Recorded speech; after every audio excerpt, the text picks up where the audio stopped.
우리는 11장에서 우리 하나님께서 음식을 먹는데도 정결한 음식 그리고 부정한 음식에 대해서 말씀했지요. 그것은 그 식물을 유출하는 그 생물로부터 나오게 되는데 그 규정에 대해서 말씀해 줬습니다. 그래서 짐승은 어떤 짐승을 우리가 취할 수 있고 또 바다의 물고기는 어떤 물고기를 우리가 취할 수 있으며 곤충은 어떤 곤충을 우리가 먹을 수 있고 새는 어떤 것을 우리가 먹을 수 있고 부정하고 정한 것이 어떤 것인가를 우리에게 말씀하시고 그리고 이 땅에 기는 모든 것들은 이제 부정한 거기 때문에 그것에 대해서 어떻게 우리가 처리해야 될 것인지에 대한 말씀을 11장에서 우리에게 해주셨습니다.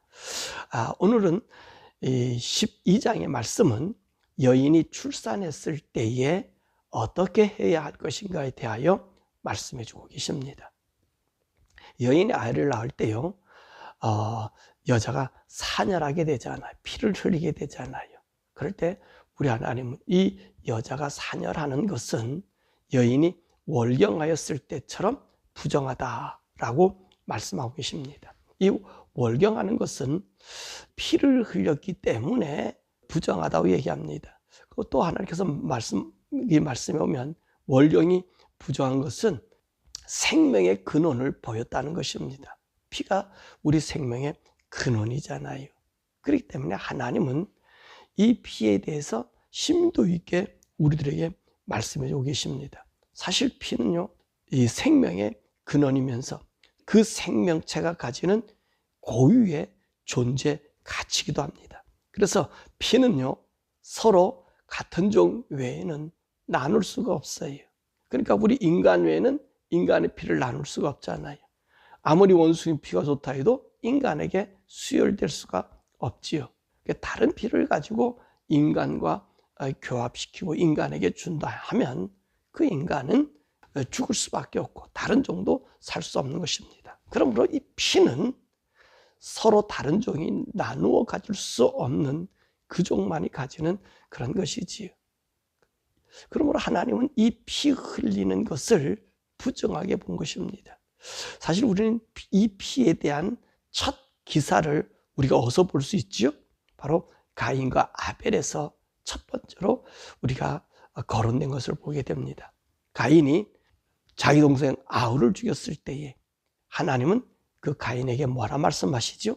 내 아우의 핏소리가 땅에서부터 내게 호소하였다. 그렇게 말씀하고 계십니다.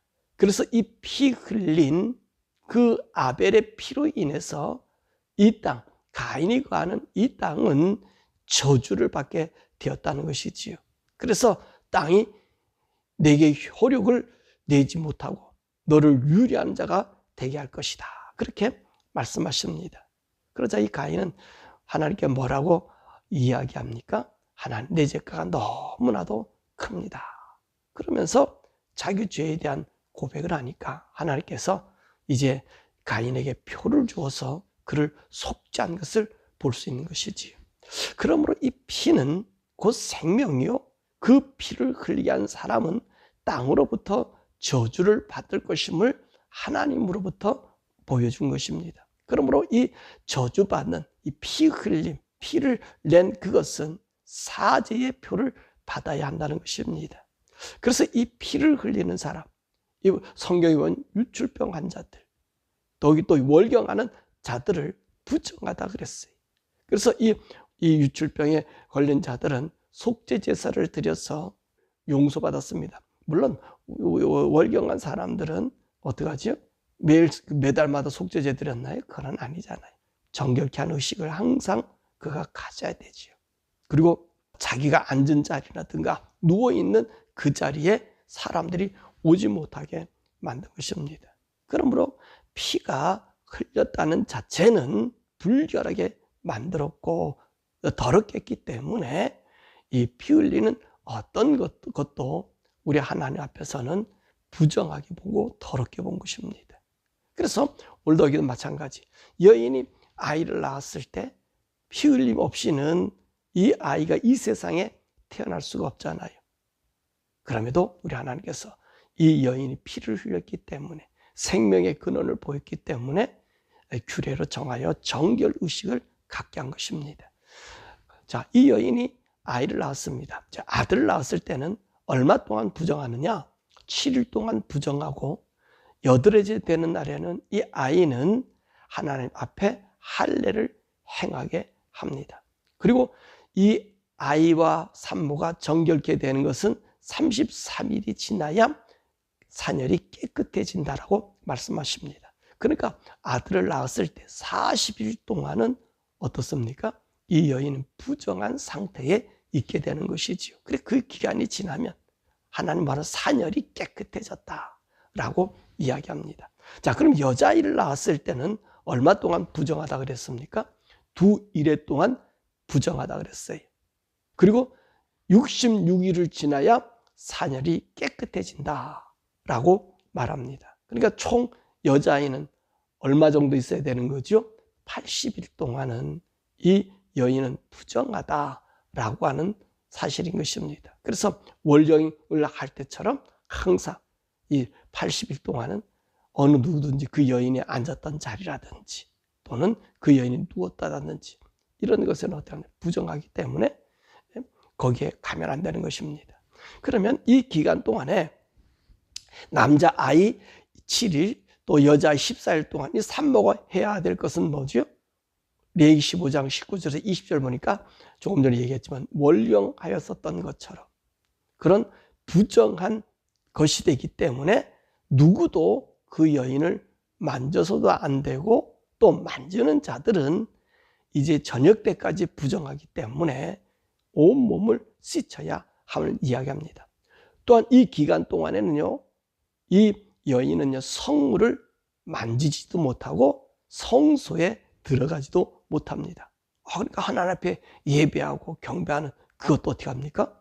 못하게 만들었습니다. 그래서 부정한 것, 이 더러운 것들이 하나님과 접촉하지 못하게 그 규례대로 격리되고 있는 것을 우리가 보게 되죠. 그리고 난 다음에 이 기간이 지났습니다. 남자아이는 40일, 그리고 여자아이는 80일이 지났습니다.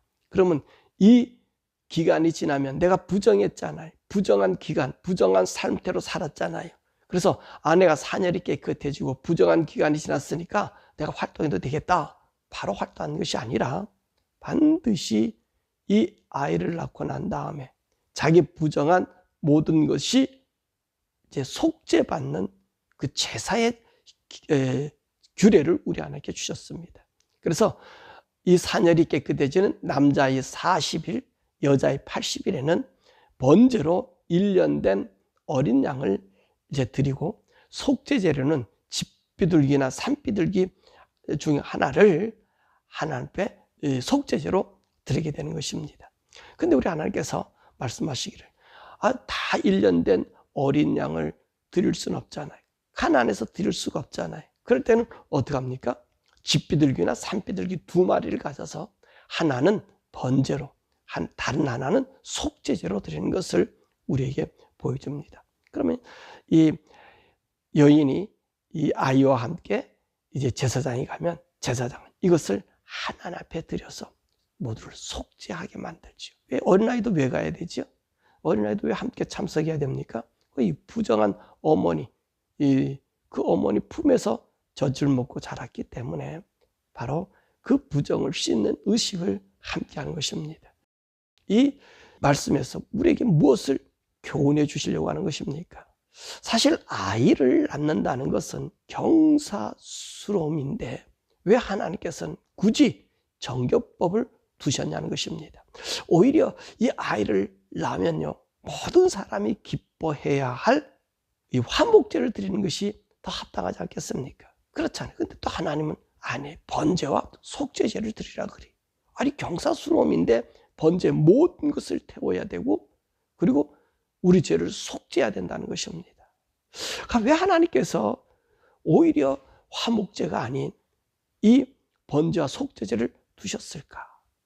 아마도 이는요, 우리 인간의 범죄함으로 인해서 온 저주의 유산물임을 보여주기 위함으로 생각됩니다. 사실 아담과 하와가 범죄했을 때 땅은 저주를 받고 땅의 소산들은 뜨고 가시와 엉겅퀴를 나게 해서 수고와 땀을 흘려야만 살 수 있는 이 고생의 땅으로 만들었습니다. 더욱이 또 하와에게는 해산의 고통을 더하신다고 말씀했습니다. 그래서 우리 하나님께서는 이 인생이 저주받고 태어남을 인지해 주시기 위해서 이런 일들을 행하였다 보게 됩니다. 이 경사받을 아이에게 이제 너는 아담과 하와의 저주의 굴레에서 벗어날 수 없음을 알게 하고, 이 벗어나기 위해서 제일 먼저 우리 인간들이 해야 할 것은 정결함을 받아야 함을 나타낸 것 같습니다. 그렇잖아요. 우리 인간이 하나님의 사람이 되기 위해서 가장 먼저 해야 될 것은 정결함의 의식을 받는 거예요.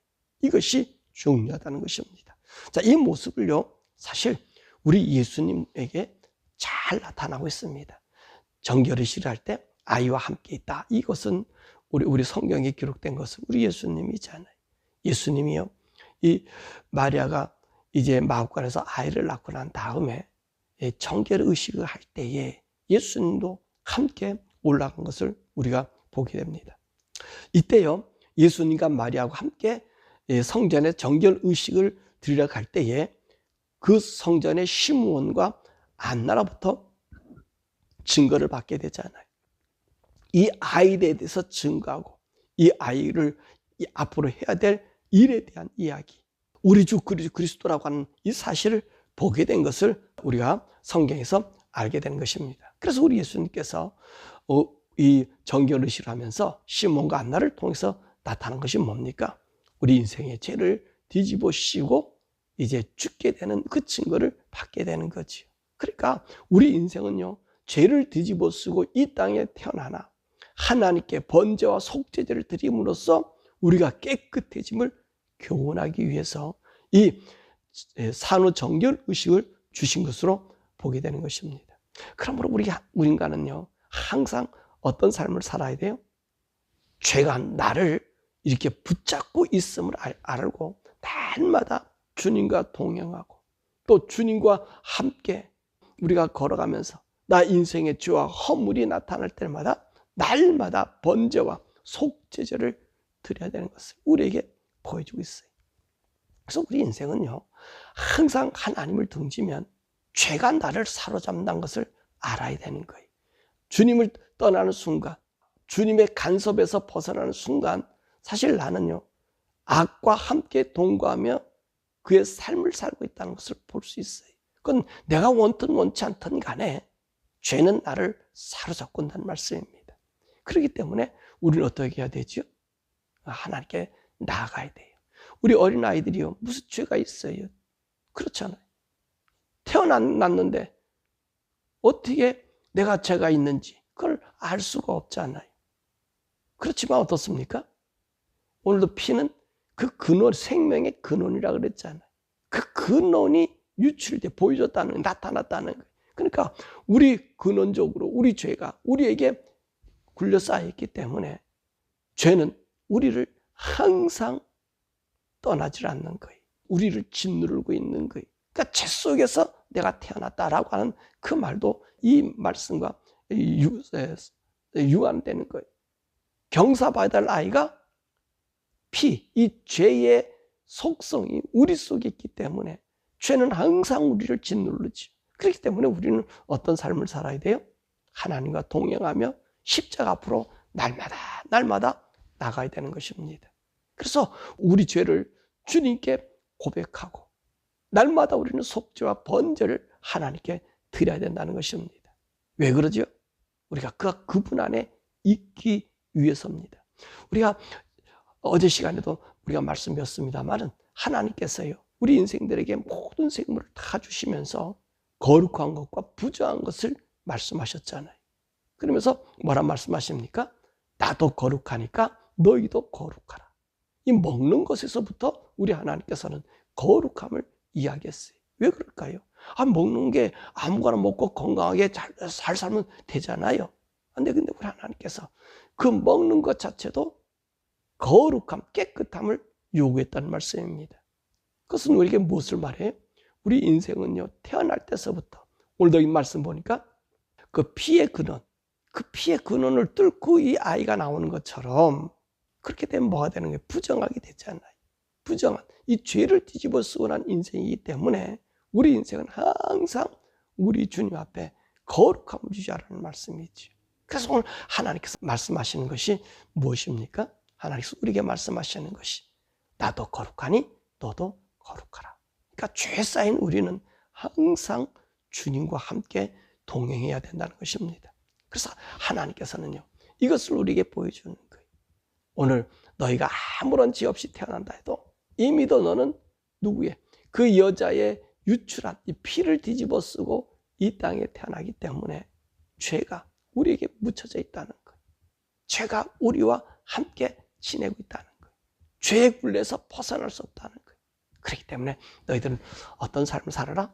날마다 나 동행하자는 거예요. 그래서 우리 주님께서는 신약에서는 성령님을 보내주셔서 성령님을 통해서 하나님과 교통하며 우리 죄를 씻게 하고 하나님께 나아가고 하나님 말씀이 나를 사로잡아 거룩함으로 인도함 받게 하는 거예요.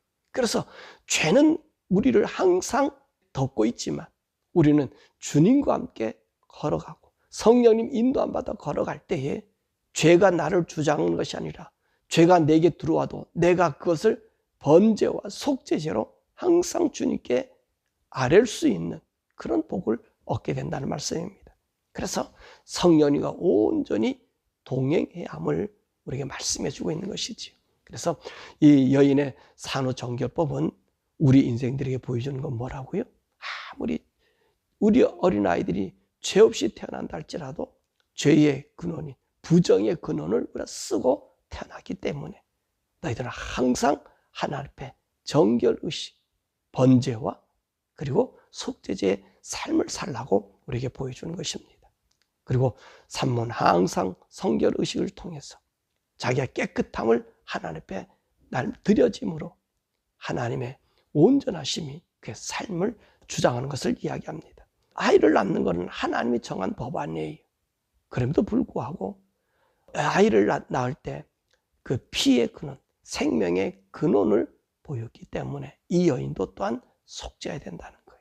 그러니까 우리가 하나님 앞에 온전해지려면 우리 힘으로는 부족하지.